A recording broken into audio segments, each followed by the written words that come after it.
Alright, time for another quick update. I won't bore you too long. We're waiting for another part to come in.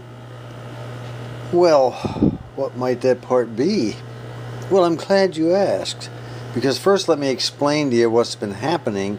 Then when I tell you why we need the part, maybe you'll understand. What we have is the radio is all on, and all the voltages on the screen grids and all the voltages on the plates, the voltages in the power supply are all good. Okay, everything is where it's supposed to be. Unfortunately, this is what we're getting. Now the radio is trying to tune a station. Now I'll go ahead and I'll tune around this right here, and you'll see. Let me turn up the volume here.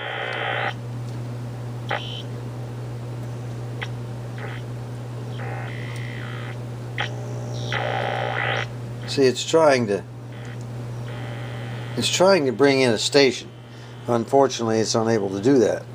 So, let's go ahead and show you something else.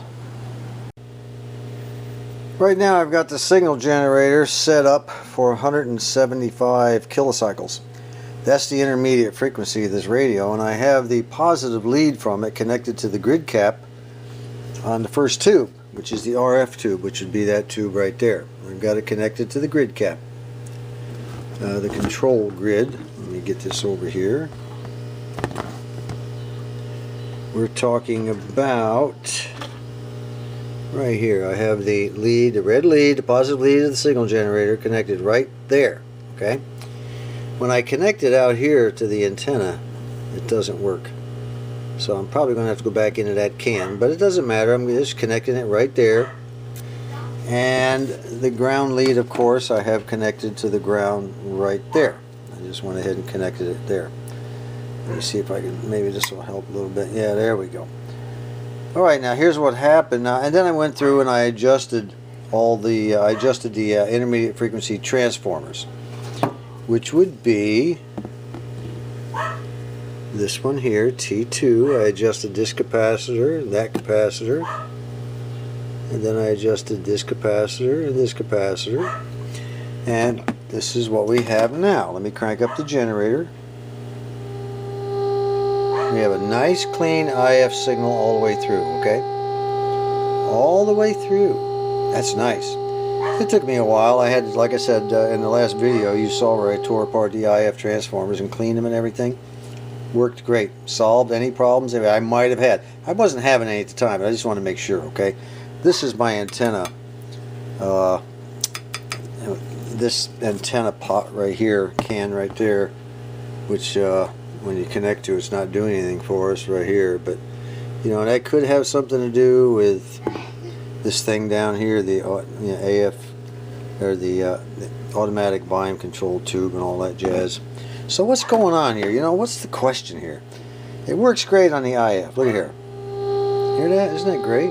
I'll go ahead and turn the freaking signal generator off at 175, and I'll swing it back and forth a little bit.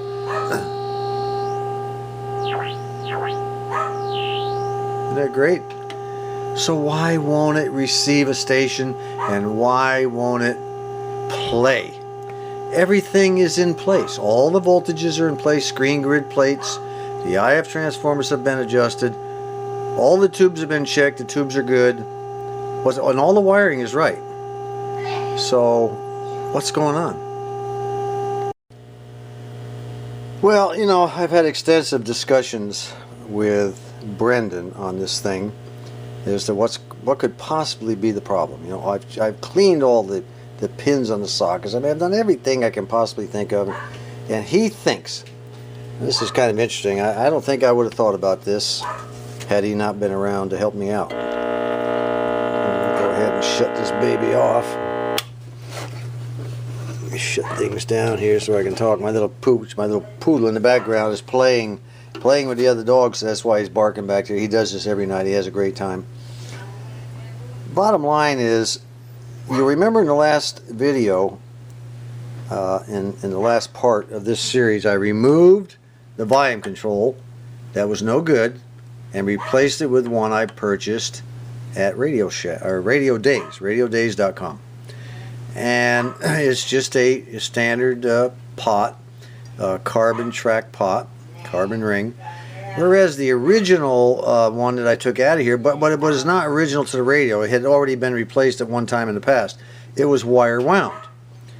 And well, I hope you see what's happening here. We're getting back to the current capability. Remember the thickness of the wires could not handle the current?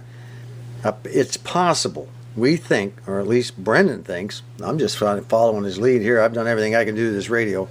And he thinks that originally this radio did in fact, before it was replaced, did in fact have a wire wound, high wattage, high current, capable of handling volume control in it. Now, of course, the paperwork, none of the paperwork says that wire wound volume control, that volume control, original volume control, none of the paperwork says it was a wire wound resistor. And you know, when you're dealing with these old radios, this thing is from 1931. A lot of parts have been changed, have been swapped out. The old boy that had this radio before me, he did a lot of, you know, wire changing and swapping around and running it this way and that way. However, if I had been, how bet if I turned that radio on, had the transformer not been burned out, I would have been willing to bet that even with the mess that he had, it still was wired properly. You know, the old same electrical point type thing, the way he had it done. Anyway, I think what happened in the end, the power transformer finally fired on him, and he said, "That's it. I'm just sick of the whole thing." But he did in fact replace the original volume control with that wire wound. And back in the old days, when you're dealing with these radios, they grabbed just about anything they had, especially during the Great Depression. 1931 was the beginning of the height of the Great Depression. Any port in a storm. So when I see a wire wound resistor in there, that you know, it didn't set off any alarm bells to me. As far as I'm concerned, the old boy just had one, or he got one, or scrounged one somewhere, and he stuck it in there. Well, as it turns out, it's possible that that's in fact what needs to be put into here. Another wire wound. And this carbon track jobby that I got from Radio Days needs to be yanked out. So I have ordered one, and it'll be in here in a few days. I think it's capable of handling 5 watts. It's wire. It's got a stubby. It doesn't have a long shaft like this. It's got a stubby one. And we're going to have to graft a longer shaft onto it, which is kind of cool because I'll show you how that's done. And I've done that before.